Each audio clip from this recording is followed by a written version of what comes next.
Hello বন্ধুরা, basic sentence part 15 এ আপনাদের সবাইকে স্বাগতম। পূর্বের পার্টগুলো দেখার জন্য অবশ্যই ডেসক্রিপশন বক্স চেক করুন। তাহলে আজকে আমরা শিখব কম্পাউন্ড সেন্টেন্স অর্থাৎ যৌগিক বাক্য। ডেফিনেশন: দুই বা ততোধিক প্রিন্সিপাল ক্লজ বা একাধিক সাবঅর্ডিনেট ক্লজ এর সমন্বয়ে গঠিত সেন্টেন্সকে কম্পাউন্ড সেন্টেন্স বলে। যখন কম্পাউন্ড সেন্টেন্স এ দুই বা ততোধিক প্রিন্সিপাল ক্লজ থাকে তখন সাবঅর্ডিনেট ক্লজ থাকতেও পারে আবার নাও থাকতে পারে। অন্যভাবে সংজ্ঞাটা বললে, দুই বা ততোধিক সরল বাক্য বা সিম্পল সেন্টেন্স যদি কোনো সংযোজক অব্যয় দ্বারা যুক্ত হয়ে একটি সম্পূর্ণ বাক্য তৈরি করে তখন তাকে কম্পাউন্ড সেন্টেন্স বা যৌগিক বাক্য বলে। সহজভাবে বলতে গেলে যে কম্পাউন্ড সেন্টেন্স দুইটা বাক্য থাকবে বা বেশি বাক্য থাকতে পারে।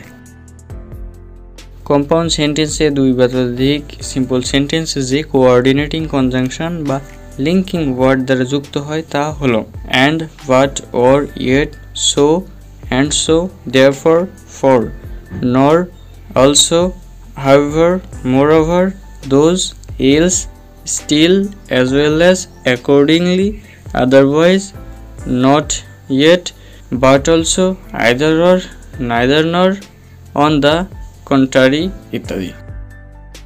কম্পাউন্ড সেন্টেন্সে কখনো কখনো ভার্ব বা সাবজেক্ট বা অন্য কোনো ওয়ার্ড যেমন অ্যাডভার্ব, প্রিপোজিশন, কনজাংশন, অন্যান্য ওয়ার্ড যেগুলো অনেক সময়ই উজ্জ্ব থাকতে পারে। এই উজ্জ্ব থাকার প্রক্রিয়াকেই ইলিপসিস বা শব্দলোপ বলে।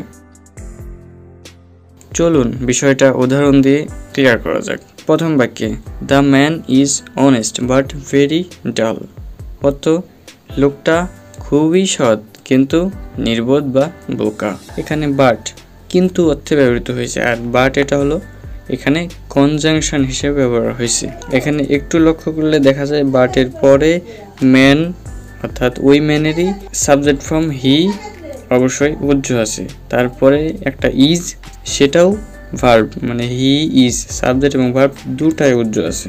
তাই আগেই বলছিলাম যেটা উজ্জ্ব থাকে সেটা ইলিপসিস, এটা শব্দলোপ।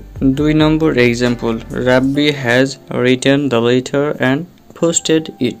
এখানে Rabbi has written the letter এটা একটা সেন্টেন্স।